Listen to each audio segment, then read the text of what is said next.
Urban trees provide many benefits to communities, but they can also become the source of disagreements. Because trees grow in shared spaces and affect many people, urban forestry professionals frequently encounter conflicts between stakeholders. For example, a resident may request that a tree be removed because it drops leaves or blocks sunlight.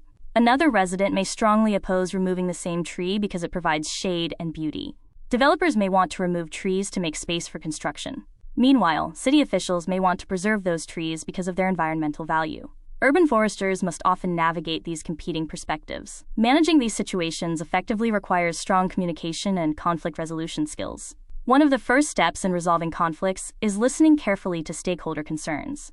People often feel strongly about trees, especially those located near their homes. By listening respectfully and acknowledging concerns, urban foresters can build trust with community members. The next step is providing clear information.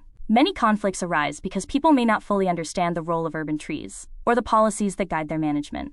Urban foresters can help resolve misunderstandings by explaining the benefits of trees, the reasons behind management decisions, and the potential consequences of different actions. For example, if a resident requests the removal of a healthy tree, the urban forester may explain the environmental benefits the tree provides, such as shade, stormwater management, and improved air quality. They may also explain the city's policies regarding tree preservation. Sometimes conflicts involve legitimate safety concerns. If a tree shows signs of structural instability or disease, removal may be the safest option. In these cases, urban foresters often conduct a tree risk assessment to evaluate the likelihood of failure and the potential consequences. Sharing the results of these assessments can help stakeholders understand why certain actions are recommended.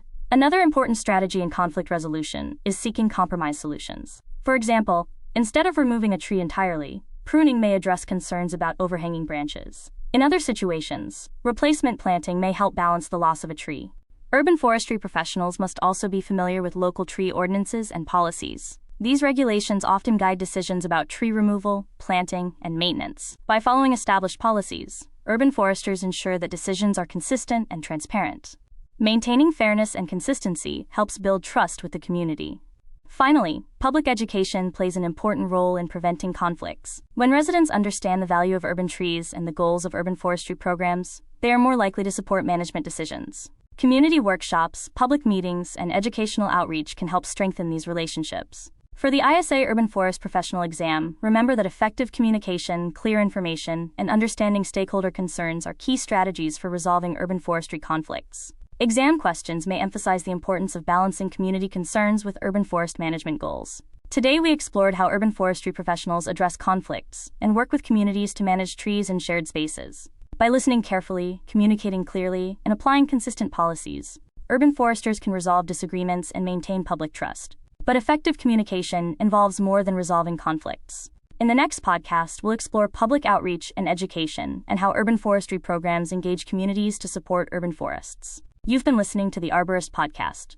Our goal is to grow our collective knowledge, one domain at a time. If you enjoyed the podcast, please like, share, and subscribe to help us keep this momentum. Until next time, let's keep growing this community together.